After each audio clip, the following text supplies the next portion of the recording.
आज मीन में हम बेटा एक नया फॉर्मूला पढ़ेंगे बेसिकली, जिस फॉर्मूले का नाम होगा यहाँ पे करेक्टेड मीन। अब करेक्टेड मीन का यहाँ पे मतलब क्या है पहले उसे समझ लीजिए थोड़ा सा। बच्चे अगर हमारे पास सपोज करो हमने एक क्वेश्चन किया था जिसमें हमारे पास ऐसे कुछ सीरीज थी 10, 20, 30, 40, 50, ठीक है। मुझे इसका क्या निकालना है सर, एवरेज निकालना है। तो एवरेज का फॉर्मूला क्या होता है सर, इन सबको क्या कर दो प्लस। मैंने बेटा इन सबको जो प्लस किया तो ये आएगा मेरे पास कितना 150। कितना आ गया 150। ये संख्याएं कितनी है बेटा, 1 2 3 4 5। तो मैंने 150 को डिवाइड किया 5 से, तो मेरा मीन कितना आ गया सर यहाँ पे 30। ये चीज समझ आ गई सबको, ठीक है। अब सपोज करो मेरे से गलती क्या हो गई बेटा यहाँ पे कि जब मैं ये क्वेश्चन कर रहा था ना, तो मैंने यहाँ पे 30 की जगह मान लो क्या ले लिया 50 ले लिया, या मैंने 40 की जगह 60 ले लिया, तो क्या मेरा मीन यही आएगा सर? मीन क्या हो जाएगा, चेंज हो जाएगा। तो अगर मेरे से कोई मिस्टेक हो जाती है या कोई संख्या मैं गलत ले लेता हूं, तो उसको ठीक करने के लिए एक फॉर्मूला बनाया गया है जिसका नाम क्या है सर, यहाँ पे करेक्टेड मीन कहलाता है। क्या कहलाता है बच्चे, ये करेक्टेड मीन।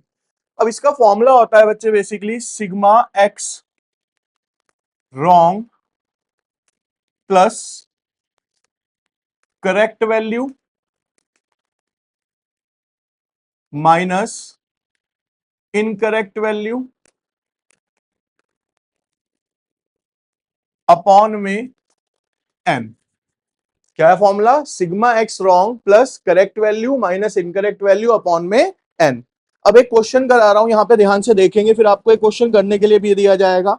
यहां पे बोला हुआ है बेटा कि 100 स्टूडेंट्स हैं जिनका जो मीन है ना एस्टिमेटेड, वो कितना है बेटा यहाँ पे 40। Later on it is found that one value was read 83 instead of 53। यानी जो करेक्ट वैल्यू थी वो उसकी कितनी थी बेटा 83, हमने गलती से इनकरेक्ट वैल्यू जो ले ली वो कितनी ले ली बेटा यहाँ पे 83। ध्यान से क्वेश्चन समझिए बेटा क्या हुआ। हमने 100 स्टूडेंट्स का मीन निकाला जो कि कितना आया बच्चे यहाँ पे 40। लेकिन हमसे मिस्टेक क्या हो गई, जब हम मीन कैलकुलेट कर रहे थे ना, तो देखो प्रोनाउंसिएशन होता है, कई बार टीचर आपको यहाँ से क्या बोलेगा 13, आपको क्या सुनाई देता है 30। होती है ना ये चीजें गलती। तो 13 की जगह किसी ने 30 ले लिया, तो सेम यहाँ पे हो गया कि 53 की जगह उसने क्या ले लिया बेटा गलती से 83 ले लिया। तो कहता है कि बताओ अब इसका करेक्टेड मीन कैसे निकलेगा। तो एक सिंपल सा फॉर्मूला मैंने आपको बताया, sigma X wrong plus correct value minus incorrect value upon में एन। देखो इकोनॉमिक्स के प्रैक्टिकल चैप्टर्स का एक बेसिक रूल बता रहा हूं, पहले फॉर्मूला देखो फिर क्वेश्चन में ढूंढो कि कौन कौन सी चीजें हमें गिवन है। करेक्ट वैल्यू ये रही सर, इनकरेक्ट वैल्यू ये रही सर, एन ये रहा सर। मेरे को क्या चाहिए बेटा यहाँ पे sigma X wrong, sigma X wrong. बेटा मीन का जो फॉर्मूला होता है हमारे पास वो होता है क्या, सिग्मा एक्स अपॉन में एन, सिग्मा एक्स अपॉन में एन।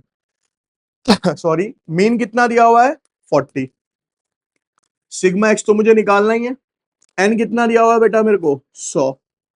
सिग्मा एक्स की वैल्यू कितनी होगी, ये इधर जाके मल्टीप्लाई हो जाएगा 40 मल्टीप्लाई बाई 100। कितनी हो गई बेटा ये वैल्यू,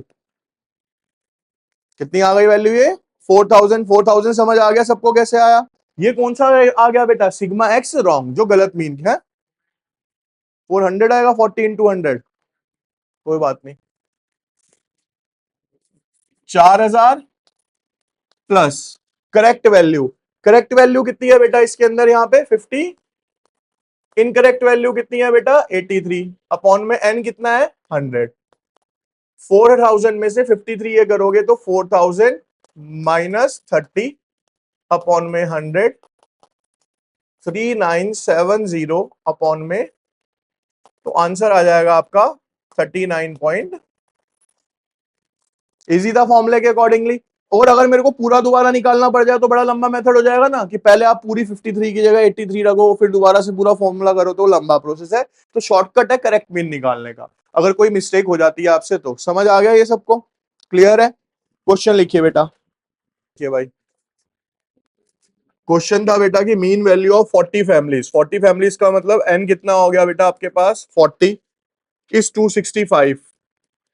मीन कितना हो गया बेटा इनका 265। But in calculation income of one family was read as 150 instead of 115। मैंने बेटा 115 की जगह इनकरेक्ट वैल्यू कितनी ले ली बेटा, यहां पे 150 ले ली। तो कहता है बताओ इसका करेक्ट मीन क्या होगा। अब बेटा देखो फॉर्मूला दोबारा से समझा रहा हूं, जिसको नहीं समझ आया वो यहां पे समझिए। Corrected mean is equals to sigma X wrong plus correct value minus incorrect value upon में एन। यही है ना। अब देखो इसमें ना बड़ा इजी सा है बेटा, हमें सिर्फ सिग्मा एक्स रॉन्ग निकालना होता है, बाकी सारी चीजें क्वेश्चन में गिवन है हमें, है ना। तो बेटा मीन का फॉर्मूला क्या होता है हमारे पास, सिग्मा एक्स अपॉन में एन। सबसे पहला स्टेप आप यही करो। मीन कितना गिवन है सर, 40। सिग्मा एक्स हमें नहीं पता, सॉरी मीन कितना गिवन था हमें 260। एन कितना गिवन है बेटा 40। यहां से मैंने सिग्मा एक्स की वैल्यू ली 265 इंटू में 40। 4 5 जा 22 कैरी, 4 6 जा 24 26, फिर से 2 कैरी, 4 2 जा 8 और 10 10,600। कितना आ गया बेटा ये 10,600। यहां तक हो गया। पहले यहां देख लीजिए, अब करिए मत, पहले यहां समझिए बेटा। तो मैंने बेटा यहां पे वैल्यू पुट करी 10,600 प्लस करेक्ट वैल्यू कितनी है बेटा 115 माइनस इनकरेक्ट वैल्यू कितनी थी 150। एन कितना था बेटा 40। 10,600 115 150 में से माइनस करोगे कितना हो गया 35। जैसे मर्जी कर लो बेटा, कैलकुलेशन ही तो है, चाहे माइनस कर लो चाहे प्लस कर लो वही आएगा। 10 में से 5 गए 5, 9 में से 3 गए 6, 10,000।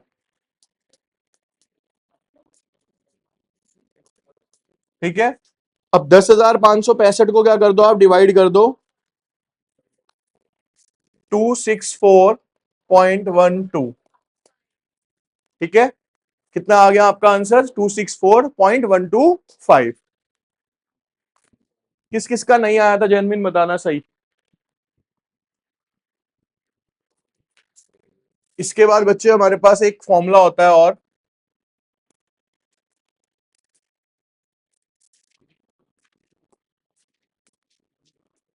Combined mean. कंबाइंड मीन का फॉर्मूला यूज क्यों होता है और बनाया क्यों गया, पहले इसको समझते हैं हम थोड़ा सा। मान लो बेटा क्लास 11th है,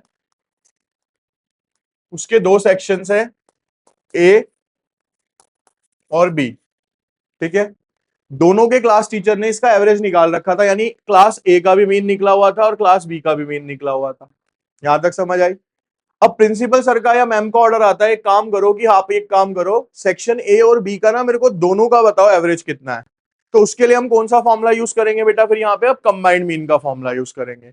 यानी अब ये नहीं करेंगे कि हम एक्स और इसकी पूरी डिजिट लिखेंगे दोबारा से दोनों सॉल्व करेंगे, ऐसा कुछ नहीं करते। एक सिंपल सा फॉर्मूला बना दिया गया जिसका नाम क्या था बेटा यहाँ पे कंबाइंड मीन।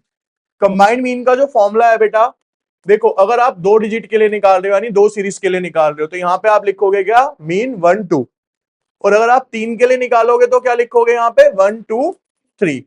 11th में इससे ज्यादा है नहीं, 1 2 3 तक ही है आपका। ठीक है। फॉर्मूला क्या बनता है बच्चे इसका, mean 1 into n1 plus mean 2 into n2 upon में n1 प्लस n2। और यही अगर 3 के लिए दिया होगा तो mean 1 n1 plus mean 2 n2 plus mean 3 upon में n1 plus n2 plus n3। ठीक है। ये इसका फॉर्मूला है बेटा। अब जैसे कि क्वेश्चन दिया हुआ आपका यहां पे, इसमें क्या रखा है कि सेक्शन ए है क्लास 11th का,